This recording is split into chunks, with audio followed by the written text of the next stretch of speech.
హైడ్రా తరహా నిడ్రాను ఏర్పాటు చేయాలని డిమాండ్ చేస్తున్నారు నిర్మల్ జిల్లా వాసులు. నిర్మల్ జిల్లాలో కాకతీయుల కాలం నాటి నిమ్మ రాజులు సాగునీటి అవసరాల కోసం నిర్మించిన గొలుసుగట్టు చెరువులు, కందకాలు కబ్జాకు గురయ్యాయని జిల్లా వాసులు చెబుతున్నారు. కబ్జాకి గురైన భూముల విలువ వందల కోట్లలో ఉంటుందని అంటున్నారు.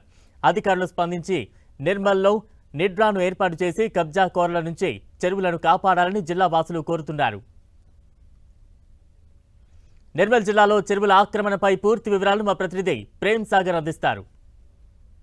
హైడ్రా తరహా వ్యవస్థ జిల్లాలోనూ అత్యవసరంగా కావాలని చెప్పేసి స్థానికులంతా కూడా కోరుతున్నారు. ఇప్పటికే మంచిర్యాల జిల్లాలో అధికారులు కొంత ఈ చెరువుల కబ్జాలకు సంబంధించిన దానిపైన చర్యలు తీసుకుంటున్నారు. వారికి నోటీసులు ఇవ్వడం కానీ అక్రమ కట్టడాల కూల్చివేతలు జరుగుతున్నాయి. కానీ ఉమ్మడి ఆదిలాబాద్ జిల్లాలో అత్యధికంగా నిర్మల్ జిల్లాలోనే చెరువులు కబ్జాకు గురయ్యాయనేది జగమెరిగిన సత్యం.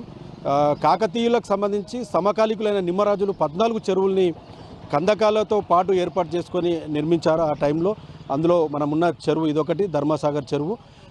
వర్షాకాలంలో ఆటోమేటిక్గా నిండే విధంగా 14 చెరువులని కందకాలకు అనుసంధానం చేస్తూ నిర్మించారు. గత ప్రభుత్వాలు కొంతమందికి వ్యవసాయం చేసుకోవడానికి కొంత ఈ చెరువులలో భూములు ఇచ్చాయి. ఆ తర్వాత రీసెంట్గా వచ్చిన ప్రభుత్వాలు వాకింగ్ ట్రాక్స్, డెవలప్మెంట్ పేర్లతో చెరువులకు కొంత డెవలప్మెంట్ పేరుతో ముందుకొచ్చిన నేపథ్యంలో కొంత కబ్జా రాయుళ్ళకి ఇది అనువుగా మారిన పరిస్థితి. 14కి 14 చెరువుల్లో మేజర్గా కబ్జాకు గురయ్యాయి.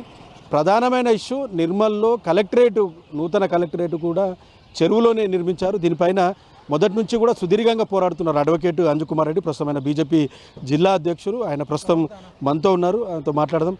సార్, ఎట్లా చూస్తారు? ఒకవైపు హైడ్రా పేరుతో హైదరాబాద్లో మొత్తం హల్చల్ జరుగుతుంది.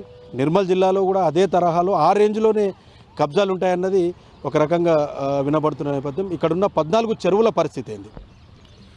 ముఖ్యంగా నిమ్మరాయిలో నిర్మించినటువంటి భావితరాలకు తాగు నీరు కావాలని చెప్పేసి 14 గొలుసుకట్టు చెరువులు నిర్మించి ఒక చెరువు నిండితే ఇంకో చెరువు తర్వాత ఇట్లా 14 గొలుసుకట్టు చెరువులు నిండిన తర్వాత లాస్ట్కు సంగంపేట చెరువులో పోతూ ఈ గోదావరిలో నీళ్ళు కలిసే విధంగా దీని నిర్మాణం చేపట్టారు. కాబట్టి వీటితో సహా నిమ్మరాయలు గారు కొన్ని కిలోమీటర్ల కందకాలం కూడా నిర్మించినట్టు కాబట్టి వాటి ద్వారానే నీళ్లు చెరువులలోకి రావడం, చెరువులలో మరి వర్షపు నీరు కూడా చెరువులలోకి రావడం, ఇవన్నిటికీ ఒక వ్యవస్థ చేసినారు. కాబట్టి ఆ వ్యవస్థను ఇప్పుడు గత కొన్ని సంవత్సరాలుగా ముందుగా నాళాలను, కందకాలను మెల్లిగా వ్యవస్థీకృతంగా మట్టిని నింపుకుంటూ వాటన్నిటినీ ఇవాళ ఒక 20-30 ఫీట్ల వెడల్పు ఉన్నటువంటి కందకాలు కొన్ని అయితే కనుమరుగైపోయాయి, కొన్ని 2 ఫీట్లు 3 ఫీట్లు కాబట్టి దాని కొరకే నిర్మల్లో చౌరస్తాలు కానివ్వండి, జేఎన్ఆర్ కాలనీ కానివ్వండి, నిర్మల్లో వరదలు కానివ్వండి రావడానికి కారణం. మరియు గత మినిస్టరు మధ్యలో మంచిర్యాల చౌరస్తాలో చేపలు పట్టిన దాఖలాలు కూడా ఉన్నాయి. కాబట్టి అవన్నిటికీ కారణం ఏంటంటే ఈ వ్యవస్థ అంతా అన్యాక్రాంతమైపోయి వర్షం నీరు ఎటుపోవాలనో కూడా అర్థం కాకుండా ఈ వరదలవుతున్నాయి. హైడ్రా తరహాలో నిడ్రా కానీ నిర్మల్లో ఏర్పాటు చేస్తే పూర్తిగా సహకరిస్తామని చెప్తున్నారు. చాలా వాల్యుయేబుల్ భూములు ఇవన్నీ కూడా హాట్ కేక్ లాగా నిర్మల్లో చెరువులు ఉన్నాయి. తాగునీటికి అవసరాల కోసం అప్పట్లో నిమ్మరాయిలు నిర్మిస్తే వాళ్ళు చెప్పినట్టు తాగునీటి వ్యవస్థ దేవుడెరు కానీ సాగునీటికి సంబంధించి తాగునీరు, భూగర్భ జలాలు కూడా అడుగంటిపోయిన పరిస్థితి.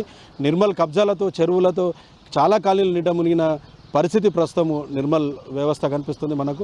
సో ఇప్పటికైనా ప్రభుత్వం హైడ్రా తరహా వ్యవస్థని నిర్మల్కి స్థానికులు ఆహ్వానిస్తున్నారు. చాలా విలువైన భూములు, 2000 కోట్లకు పైగా భూములు ప్రభుత్వ హస్తాలు కాపాడిన వారవుతారని చెప్పేసి విజ్ఞప్తి చేస్తున్న పరిస్థితి అయితే ఉంది. కెమెరా పర్సన్ చందుతో ప్రేమ్ సాగర్, 10 టీవీ, ఉమ్మడి ఆదిలాబాద్ జిల్లా నుంచి.